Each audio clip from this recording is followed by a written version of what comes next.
तादाद में लोग तुम्हारे साथ खड़े रहेंगे और देश के लोगों ने तुम्हारी लड़ाई को अपनी लड़ाई मान लिया है। अब इसमें कोई ज्यादा मेहनत करने की जरूरत आपको नहीं है, वो मेहनत हम करेंगे। मैं आपको एक बात बताऊं, 2 हफ्ते पहले मैंने एक इंटरव्यू में उस अखबार वाले को बताया कि पुलवामा में हमारे 40 जवान शहीद हो गए थे।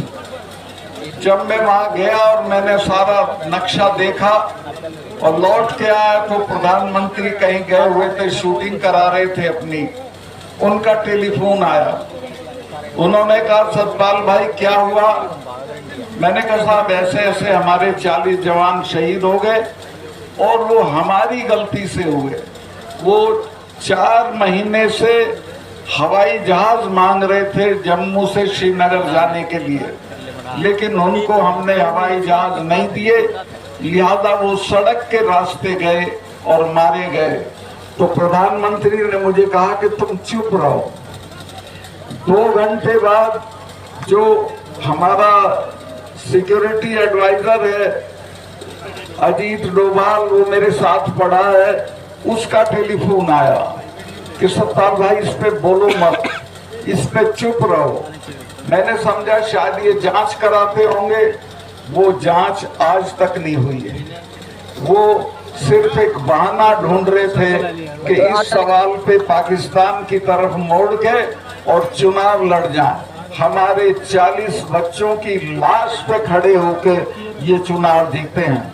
मैं आपसे निवेदन करना चाहता हूँ, अब की उनकी लाश पे इनको भस्म कर देंगे और इनको हम सजा देंगे कि इन्होंने कैसे हमारे बच्चों के साथ लापरवाही बरती। 5 हवाई जहाज सरकार के लिए बड़ी चीज नहीं होती। मैं वहाँ गवर्नर था, कश्मीर के और जम्मू के लड़के जहाज मांगते थे जब सर्दियां होती थी कि हमें इम्तिहान देने जाना है और सड़कें बंद हैं, तो मैं सबको हवाई जहाज दिलवा देता था। तो एक तरह से जानबूझ के उनको मरवाया गया ताकि चुनाव में इसका इस्तेमाल हो सके। और ये ऐसे लोग हैं कि चुनाव जीतने के लिए अगर सारे देश में आग लगानी हो तो वो भी करा सकते हैं। मैं आपसे हाथ जोड़ के प्रार्थना करता हूं कि अपने 40 बच्चों की मौत का बदला इस बार के चुनाव में हमको लेना है और जरूर लेना है। दूसरे, अभी चूंकि मैंने ये बोल दिया है तो मेरे स्टाफ को तंग कर रहे हैं। मेरे स्टाफ के लोग जो साधारण लोग हैं, 6-6 दिन से सीबीआई उनका इंटरोगेशन कर रही है। जिनके खिलाफ मैंने इल्जाम लगाए थे उनका किसी का इंटरोगेशन नहीं हो रहा। मेरी सारी सिक्योरिटी विड्रॉ कर ली है। मैं 2 कमरे के किराए के मकान में रह रहा हूँ, कोई गवर्नर नहीं रहता। कश्मीर का गवर्नर जब रिटायर होता है तो उसे दिल्ली में बंगला मिलता है, उसको 70 लोगों की सिक्योरिटी मिलती है।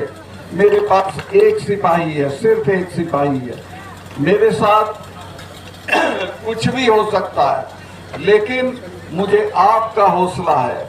मैं आपके भरोसे पे लड़ रहा हूँ और जब तक इनको हटा नहीं लेंगे तब तक लड़ता रहूंगा। इन बच्चियों की लड़ाई को तो हम जरूर जीत लेंगे, मुझे कोई शुबा नहीं है। जिस तरह से देश भर में इनके लिए हमदर्दी है, ये कामयाब होंगी और कोई रोक नहीं सकता। किसानों के मामले में जब 4 महीने तक किसान पड़े रहे बॉर्डर पे तो मैं मिलने गया प्रधानमंत्री से, जेब में इस्तीफा ले गया था गवर्नरशिप का। मैंने कहा कि साहब ये 4 महीने से पड़े हैं, इनसे कोई बातचीत कर लो। तो बहुत घमंड में थे, बोले कि चले जाएंगे सतपाल। मुझे गुस्सा आया, मैंने कहा साहब आप इनको जानते नहीं है, तब जाएंगे जब आप चले जाओ। ये जो सिख भाई हैं, इनके तो गुरु ने अपने 4-4 साहबजादे शहीद करा दिए थे, समझौता नहीं किया था। जब मिसेज गांधी ने ब्लू स्टार किया उसके बाद 1 महीने तक अपने फार्म हाउस पे महामृत्युंजय का पाठ कराया था। अरुण नेहरू उनके भतीजे थे, मेरे दोस्त थे। उन्होंने पूछा बुआ आप तो इसको नहीं मानती थी? तो उसने कहा तुम्हें पता नहीं है, जिसने इनका स्वर्ण मंदिर छुआ है वो जिंदा नहीं है, ये मुझे मारेंगे। और वो मारी गई, जनरल वैद्य मारे गए। और ये जो 3 कानून वापस हुए हैं, ये समझ लेना ये हमारे कहने से नहीं हुए, ये डर में हुए हैं। और अपने लोगों का मैंने कहा कि जो हमारे वाले हैं, ये तो हर छठे महीने लाल किले पे चढ़े रहते थे। इन्होंने तो आगरा में अकबर की कब्र उखाड़ ली थी और उखाड़ के दाह संस्कार कर दिया था। तो मैं कहा जब किसी से लड़ो तो ये जान लो कि किससे लड़ रहे हो। इनसे लड़ा नहीं जाता, कुछ ले दे के समझौता कर दो। 2-3 महीने बाद माफी मांग के वो बात मानी। और हाँ, किसान के पास 2 ही चीजें थी, एक जमीन थी और एक इनके बच्चे फौज में चले जाते थे। वो रास्ता भी बंद कर दिया। एक अग्निवीर योजना लाए हैं जिसमें 4 साल की नौकरी होगी और उसके बाद रिटायर होके आ जाएंगे, उसको कहीं नौकरी नहीं मिलेगी, ज्यादा से ज्यादा चौकीदारी मिलेगी। तो पूरी कोशिश ये है कि किसानों की ताकत को खत्म करो, खेती को खत्म करो, दाम मत दो, MSP मत दो और इनके बच्चों को फौज की नौकरी भी मत दो। मैं बहुत लंबा नहीं करना चाहता हूँ। मैं कश्मीर में था जब धारा 370 हटी थी। महबूबा ये कहती थी कि जिस दिन ये धारा 370 हटेगी खून की नदियां बह जाएंगी। दिल्ली वाले भी डरे हुए थे, वो भी कहते थे 70 कैसे होगा। मैं कहा आप छोड़ो मेरे पे, मैं आप इसको हटाओ। और वो मेरे ही दस्तखत से हटनी थी। मैंने चिट्ठी भेजी, मेरे चीफ सेक्रेटरी ने कहा कि मलिक साहब यहाँ तो बहुत खून खच्चर होगा, 1000 आदमी मारना पड़ेगा, यहाँ के लोग तो हथियार छीन लेंगे, थानों में घुस जाएंगे। मैंने कहा कि तुम चुप रहो, चिड़िया भी नहीं बोले।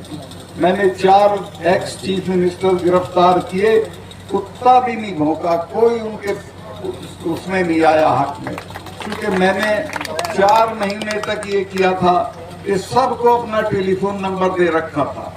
2:30 बजे भी फोन आता था, मैं सुनता था। राजभवन मैंने खोल रखा था, जो जब आना चाहे आए, मैं मिलूंगा।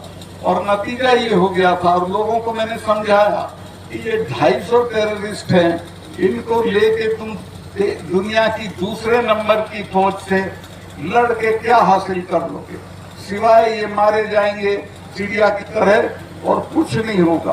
बातचीत से सब कुछ हो सकता है। और मैं कहीं नेताओं के बच्चे तो लंदन में पढ़ रहे हैं, तुम्हारे मरते तुम क्यों बेवकूफी करते हो। वो बात उनकी समझ में आ गई थी। और जब ये पकड़े गए तो किसी ने कुछ नहीं किया। मुझे ऐसे फोन जरूर आए कि साहब इन्हें अभी आसानी से मत छोड़ना, थोड़ा देर से छोड़ना। एनीवे, जो होना था वहाँ के बहुत सारे काम है, मैं क्या गिनवाऊं, ये मौका नहीं है। लेकिन मैं ये कहना चाहता हूँ कि देश में इस वक्त एक बहुत ही निर्लज्ज और बहुत ही क्रूर सरकार है, जिसको लोगों की किसी तकलीफ से कोई मतलब नहीं है। ये बच्चियां जब जीत के आती हैं तो इन्हें अपने बंगले पे बुला के फोटो कराता है, चाय पिलाता है और कहता है हमारी बच्चियां जीत के आ गई। और अब ये पढ़ी है तो इनकी कोई सुध नहीं ले रहा है। तो ऐसे लोगों से निजात पाना है, इनको हटाना है, किसी भी कीमत पे हटाना है। और मैं आश्वस्त हूँ, मुझे पूरे देश से जिस तरह के संदेश आ रहे हैं, जो आपकी मैं भीड़ देखी, एक अद्वितीय है, अभूतपूर्व भीड़ है। लेकिन ऐसा मत समझना कि बाकी जगह में नहीं, पूरे देश में लोगों के आग लगी हुई है इन बच्चियों के सवाल पे, किसानों के सवाल पे। और हाँ, एक चीज और आपको जिम्मेवारी दे दूं, ये चुनाव से पहले चढ़ूनी साहब ये मुझको भी गिरफ्तार कर सकते हैं, क्योंकि चाहेंगे कि ये कहीं ना जाए, ये पुलवामा पे ना बोले। तो जब मैं गिरफ्तार हूँ तो मैं आपसे कोई ये तवक्को नहीं करता हूँ कि क्या करना है, ये आप मेरे से बेहतर जानते हो। दूसरे और ये जो चढ़ूनी साहब है, संघर्षशील आदमी है, ऐसे लोगों को आगे बढ़ाइए और अपनी बच्चियों की मदद करिए। 28 तारीख को दिनेश फोगाट ने आपको बताया है बहनें भी जाएं तो और अच्छा है, नहीं तो पुरुष और लड़के तो जरूर जाएं और 28 को जाके पार्लियामेंट का उद्घाटन करें। बहुत बहुत धन्यवाद। एक 4 तारीख